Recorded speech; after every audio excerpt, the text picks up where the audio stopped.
What is your dream?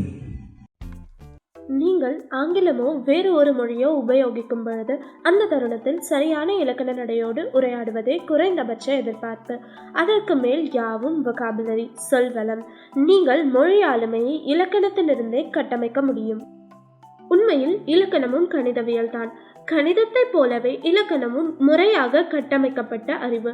கணிதமோ இலக்கணமோ சிறிய தவறு செய்தாலும் இரண்டுமே தவறான வெளிப்பாட்டிலேயே சென்று முடியும். ஒன்று 100% சரி அல்லது 100% தவறு. இந்த வீடியோவில் இலக்கணம் கற்றுக் கொடுக்கப்படவில்லை. இது ஒரு மேலோட்டமான அறிமுக முறை. இந்த வீடியோவில் விவாதிக்கப்பட்டுள்ள சாராம்சங்கள் அனைத்தையும் கவனித்தால் போதுமானது. புரிந்து கொள்ள முயற்சி செய்ய தேவையில்லை.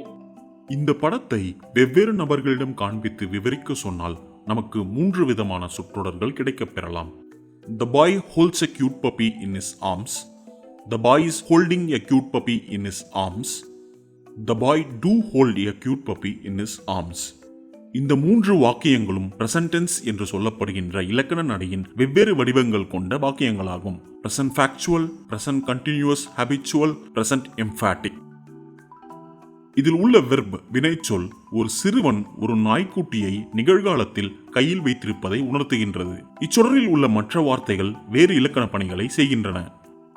டிட்டர்மைனர் ஆகிய ஏ அந்த சிறுவன் ஒரே ஒரு நாய்க்குட்டியுடன் தொடர்பில் இருப்பதை வெளிப்படுத்துகின்றது. அட்ஜெக்டிவ் ஆகிய கியூட் அந்த நாய்க்குட்டியின் தோற்றத்தை விவரிக்கின்றது. ப்ரொபோசிஷனல் ஃப்ரேஸ் ஆன இன் ஹிஸ் ஆர்ம்ஸ் அந்த நாய்க்குட்டி எங்கு இருக்கின்றது என்பதனை விவரிக்கின்றது.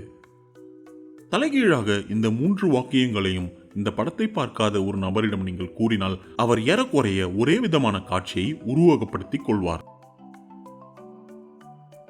இதில் ஏதேனும் ஒரு வார்த்தையின் இலக்கண நடையை மாற்றினால் அது புரிதலை முற்றிலுமாக மாற்றிவிடும். கணிதம் போலவே சரியான புரிதலுக்கு சரியாக இலக்கணத்தை கட்டமைக்க வேண்டும். ஆங்கிலத்தை கற்றுக்கொள்ளும் பொழுது பெரும்பாலானோர் செய்யும் தவறு இலக்கணம் பயில்வதை தள்ளி வைப்பது அல்லது இலக்கண புரிதல் இல்லாமல் ஆங்கிலத்தை அவசரகதியில் கற்க விழைவது.